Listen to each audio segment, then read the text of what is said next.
Well, hello. We're so glad you tapped in today. Welcome to the 37th episode of CUZZO-OP.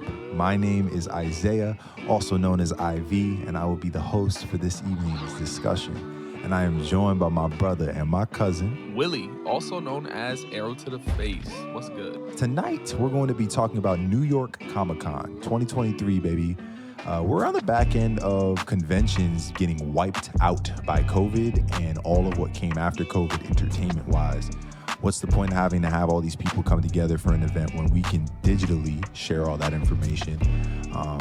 This is a wild time for gaming, wild time for movies, wild time for entertainment as a whole.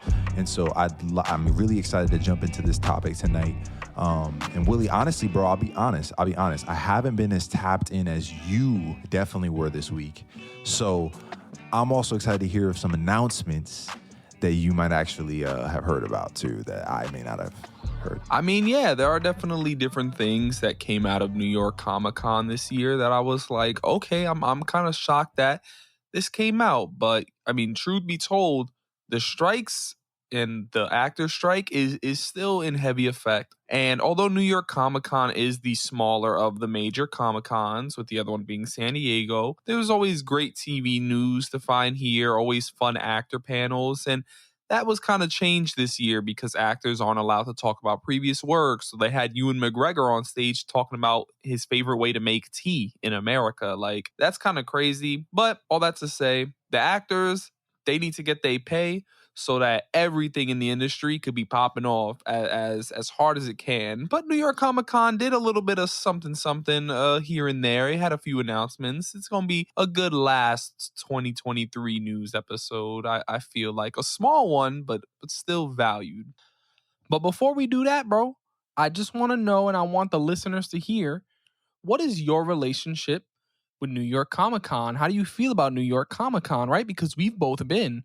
I'm pretty sure that we went with each other for the first time. Like, that was our experience. And so, for me, New York Comic-Con, as someone who partook in it, was walking around on the show floor, going to the regular show movie, like, short teaser in a building next to the Javits Center, walking around on the floor, getting the posters that I got hanging up in my room that I've given out to other people. People were buying comics, taking pictures with cosplayers, going to the Teen Wolf panel. We went to the Teen Wolf panel. We met Jeff Davis and some other dudes from Teen Wolf. That was pretty dope. But it was just a very exhausting, tiring day that I do wish I could do again. I've always wanted to go back, man. I mean, I know the Mecca is San Diego Comic-Con, but what's interesting here is San Diego Comic-Con was knocked by the strike even more than New York Comic-Con. So I think we got a dull amount of information out of that. It was more about the strike itself. That's kind of what the overarching theme of that one was, to be honest. Which gives New York Comic-Con opportunity to be the best Comic-Con of the year for like the first time in a long time, bro. I think that's pretty tough, Maybe I'm biased because I'm from New York, though. Maybe, bro. I don't know if I would go as far to say that it was the best Comic-Con this year of the two, because I feel like San Diego with the strike still delivered some interesting stuff.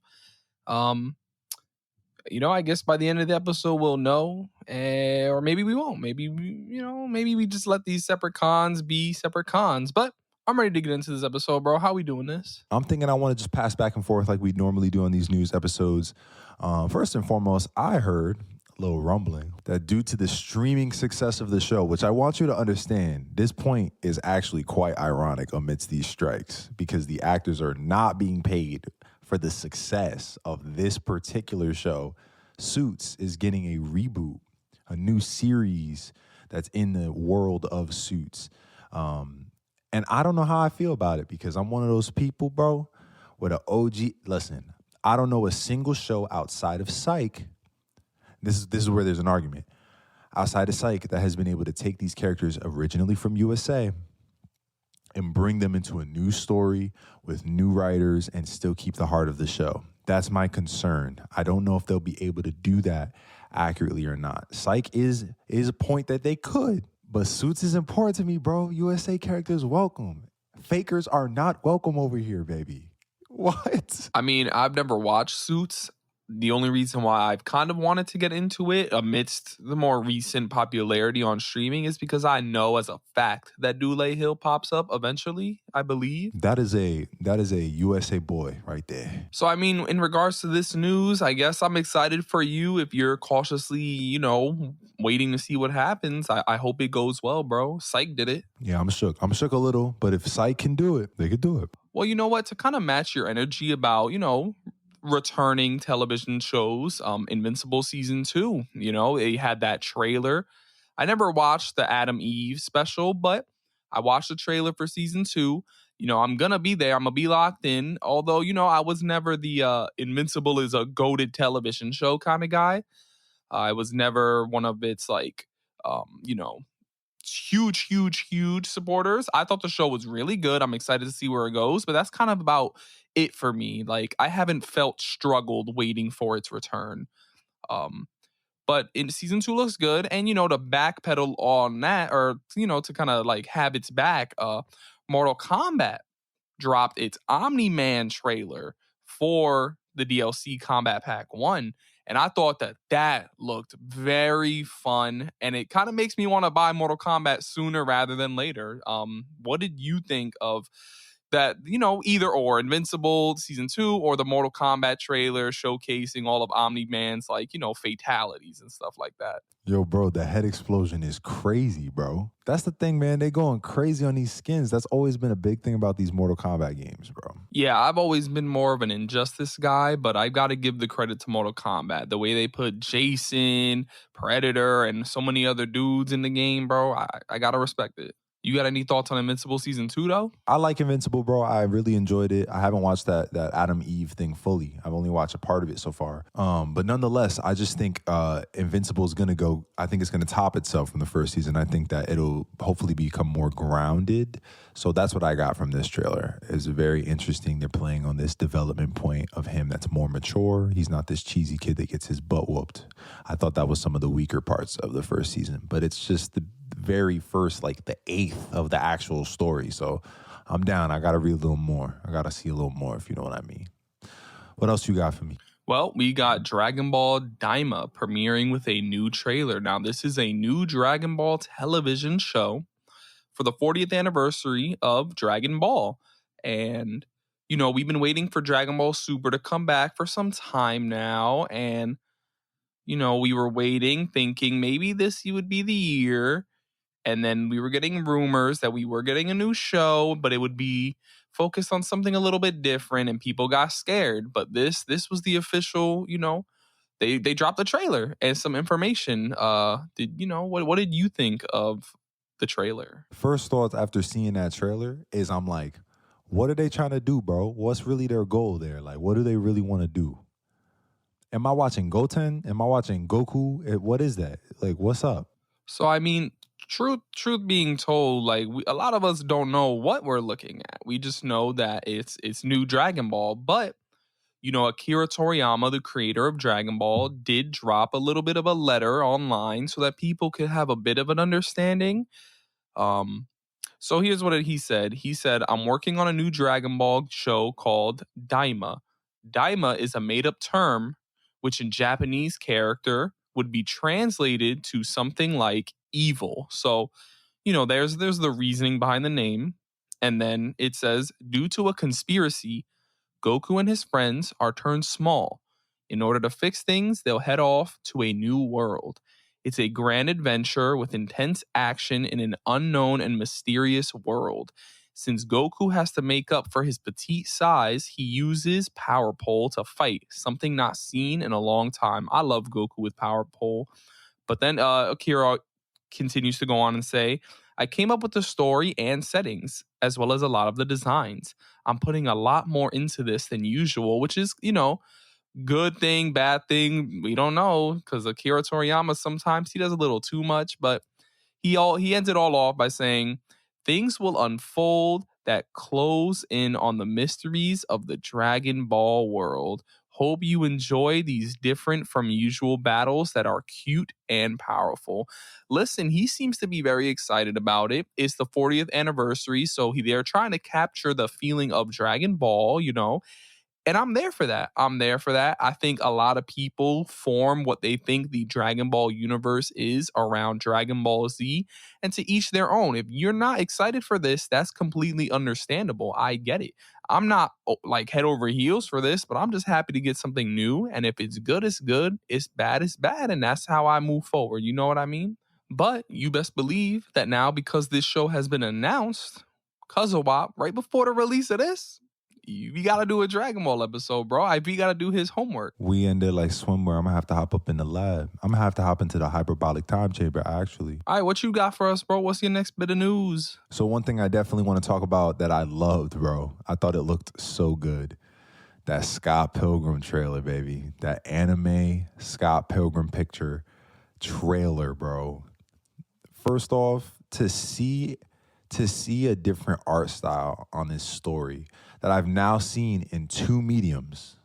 I've seen it in two mediums. I've watched the movie and I've played the game based on the movie. And it's like, I like these stories that are so sturdy that they have their ability to, the story is so sturdy, it has its own solar system of like content. It's pretty fire.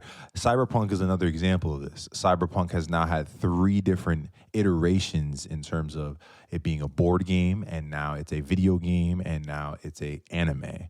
Yeah, so the story is very, very interesting how that works out with Scott Pilgrim. I'm excited. The art style looks beautiful. Great to hear the original voice actors back in this new medium. You got to see that trailer. You have to see it. Have you watched it? Yeah, bro, I did see the trailer. I did. And as someone who has never experienced the Scott Pilgrim story ever, that trailer looked mad fun. I saw that it comes out November 17th. That means I'm watching that movie on November 16th, bro. I'm doing my 1 movie a day challenge. Trust, November 16th, I'm watching that movie, because this little show right here, I'm gonna have to watch it. It looked mad fun. It was vibrant. It had a lot of like just vibes that I kind of want right now. So that was good. It was a great trailer, and that interests me to get into the universe, I think, more than anything I've seen of the movie from like the 4 clips that I might have seen. But it looked good. Bro, when I look at that trailer, bro, it just brings joy to my soul. I've experienced the story so many times, and somehow I still can't wait to go into it again. Definitely recommend playing the game if you can. I don't know if it's on the Pass yet, on the PlayStation Pass, but it'll be there soon. I have no doubts. And then, yeah, watch the movie, bro. The movie's a really good one. And the thing about this also is, as you saw, Edgar Wright is behind the production of it. Edgar Wright's the guy who made Baby Driver, bro. He's very big on music and the way a pacing of a movie is based into the way the sounds and the music flows. And so that's what we just got from that trailer. We got a sneak peek of Hey, like I said, I'm gonna watch that movie November 16th. Peep my letterbox, 1 movie a day, every day, 2023. I'm also gonna play the game. That joint is on the PlayStation Pass, so I will be playing that. I might be playing it right now, right before Spider-Man, you know what I'm saying? But to move forward into some like horror-ish news, two big things have happened. And the first one is The Strangers getting a entire trilogy next year. The first trailer dropped for The Strangers 2024 Chapter 1. And it was kind of interesting. I know that we're going to be talking next week about some horror elements and stuff, but that was some big news, and the trailer was kind of dope. I mean, I know we're about to talk about horror next week with Killer V. Tap in, baby. Tap in, baby. Tap in.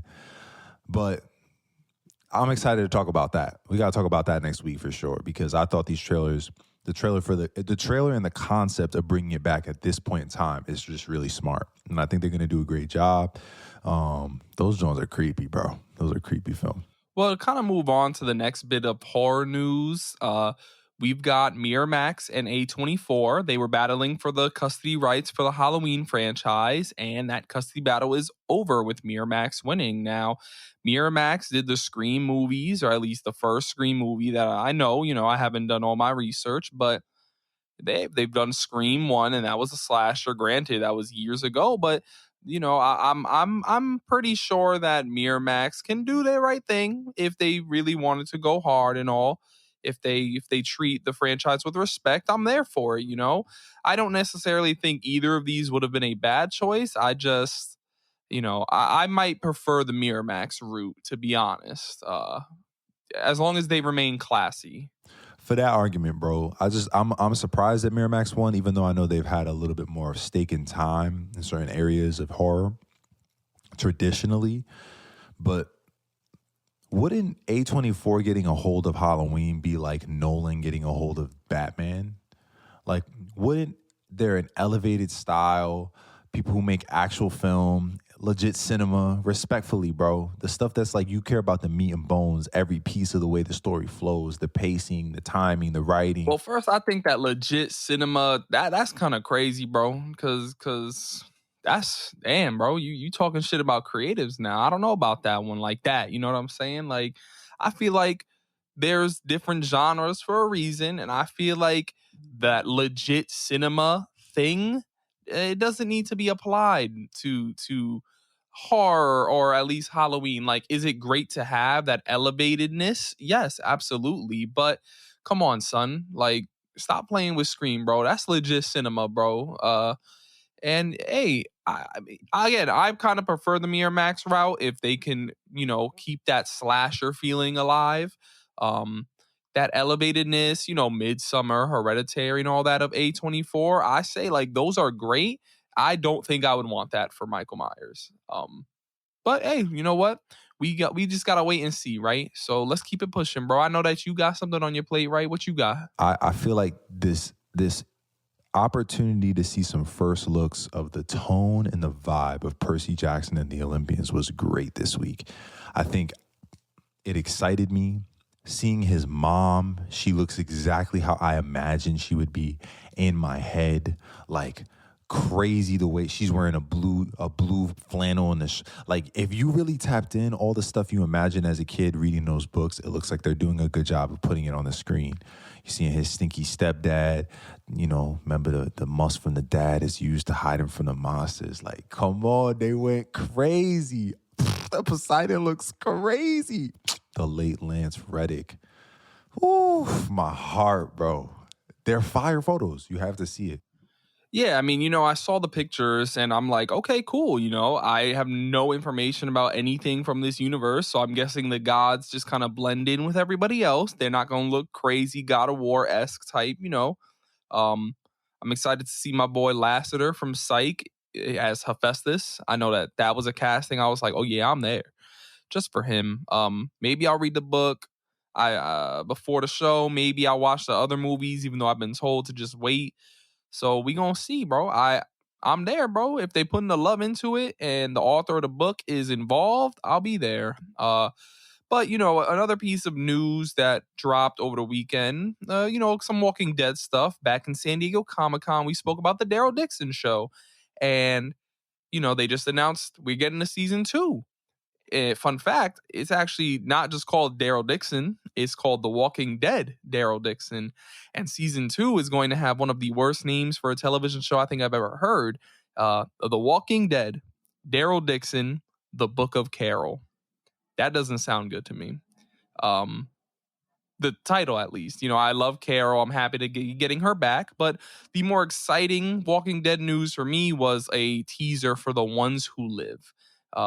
The Rick Grimes, Michonne show that are going to be replacing the movies that we were supposed to get with Andrew Lincoln after his departure from the show.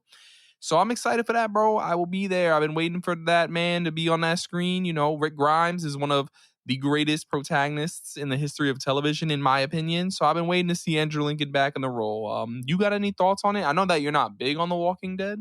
I'm definitely going to be watching that. I mean, at some point, I need to take a big bite out of this dang beast outside of just gaming. And I haven't seen enough. I haven't watched enough TV. I've just heard the story from you guys.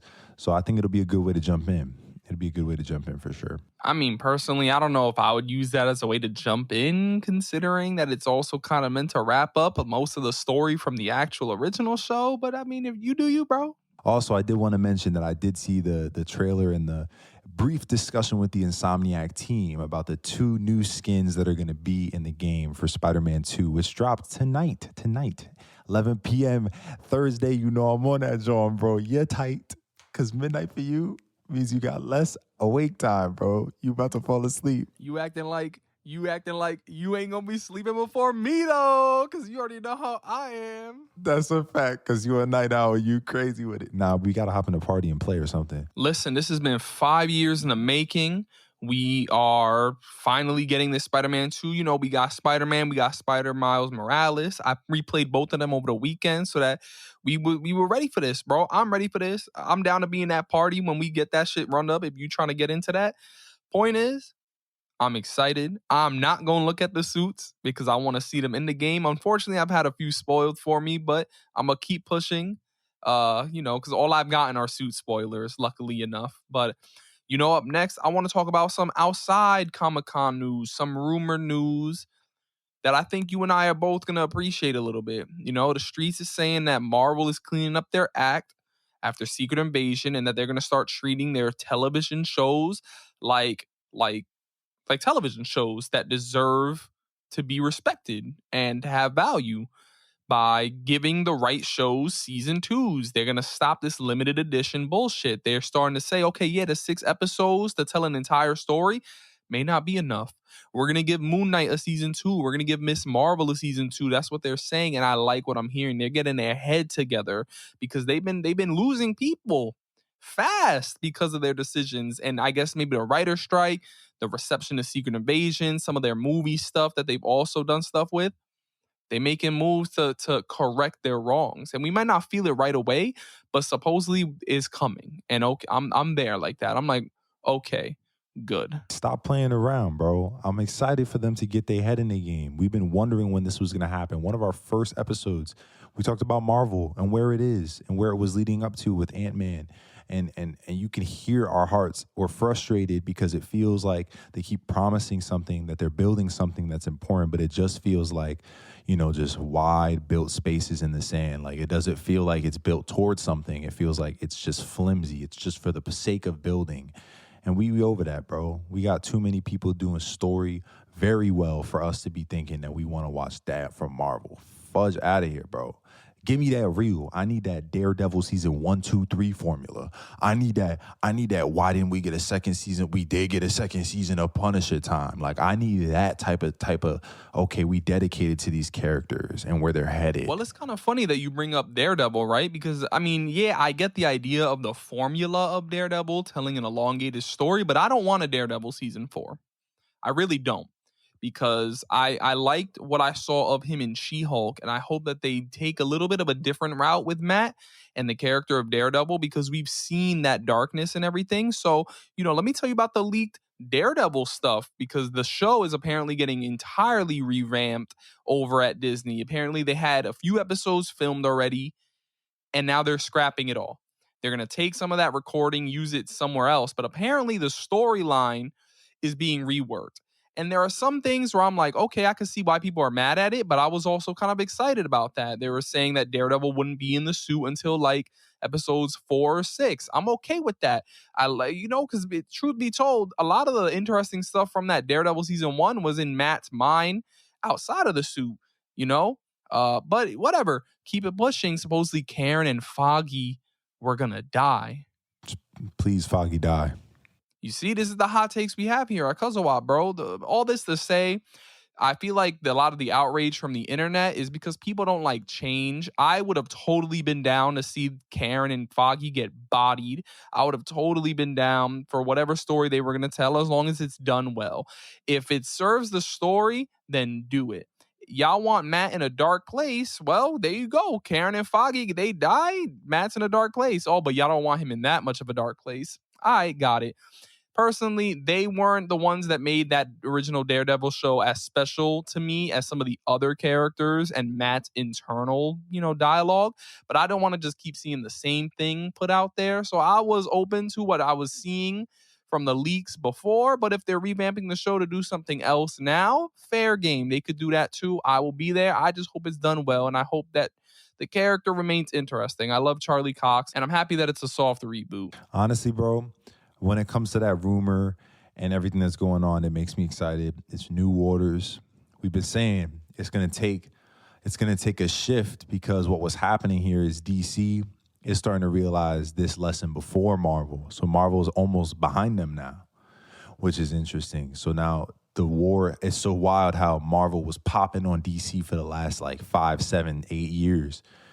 And DC is now ahead of them. That's crazy. You know, they had their awakening before Marvel, bro. You know, I guess with Justice League and everything going on with the pandemic, someone said, let's try and do it right. So I hope DC does it right. I hope Marvel gets on their, A game again. Hopefully things go well. They can get back on track, start delivering some real good quality, I like the Ant-Man and the Wasp, I like the She-Hulk. I like it, but it ain't the Marvel that people was hyping up back then, truthfully, And I respect that they doing things differently.